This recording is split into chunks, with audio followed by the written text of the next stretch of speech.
नमस्कार, आपण बघत आहात सत्य टॉक न्यूज चॅनल, शोध सत्यतेचा. क्रांती चौक या ठिकाणी मराठा आरक्षण चिंतन आंदोलन या ठिकाणी आम्ही करणार आहोत आणि त्या ठिकाणी मराठा समाजाला कशा पद्धतीने आरक्षण भेटू शकतं त्या आरक्षणाचं प्रदर्शन क्रांती चौक या ठिकाणी आम्ही मांडणार आहोत, जेणेकरून आजपर्यंत या महाराष्ट्रात मराठा समाज आज आंदोलन करत आहेत, रस्त्यावर उतरत आहेत आणि मराठा समाजाच्या पदरात तर या ठिकाणी काही पडत नाहीये.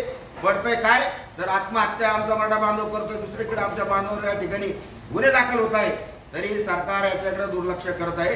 त्यामुळं आम्ही सर्वांनी मिळून 22 तारखेला क्रांती चौक या ठिकाणी मराठा चिंतन परिषदेच्या माध्यमातून आमरण उपोषण तसेच मराठा आरक्षणाचं प्रदर्शन क्रांती चौक या ठिकाणी आम्ही करणार आहोत. पाटील, याआधी सुद्धा बरेच आंदोलनं झाले, मोर्चे झाले, एवढंच काय तर मागील वर्ष पाहत असाल तुम्ही समाजाने गाजवलं, मात्र मग सरकार गांभीर्याने घेत नाही, सरकार तुमच्या मागण्यांकडे लक्ष देत नाही, नंतर आंदोलन करण्याची वेळ निर्माण होते आणि प्रत्येक संघटना वेगळ्या मागण्या करतात, त्यामुळे सरकार सुद्धा कन्फ्यूज आहे का? आजपर्यंत मराठा समाज ज्या काही मागण्या करतात त्या आपल्या समाजाला त्यांचा हक्क मिळावा म्हणून करतायत. सरकारच त्याच्याकडे दुर्लक्ष करत आहे. सरकार कोणतं असू द्या, आजपर्यंत बघा, आज आम्हाला देवेंद्रजी कोणी अपेक्षा का बरं आहे तर गेल्या 40-50 वर्ष या महाराष्ट्रामध्ये काँग्रेस आणि राष्ट्रवादी सरकार होतं, पण यांनी आजपर्यंत मराठा समाजाला आरक्षण दिलं का? नाही.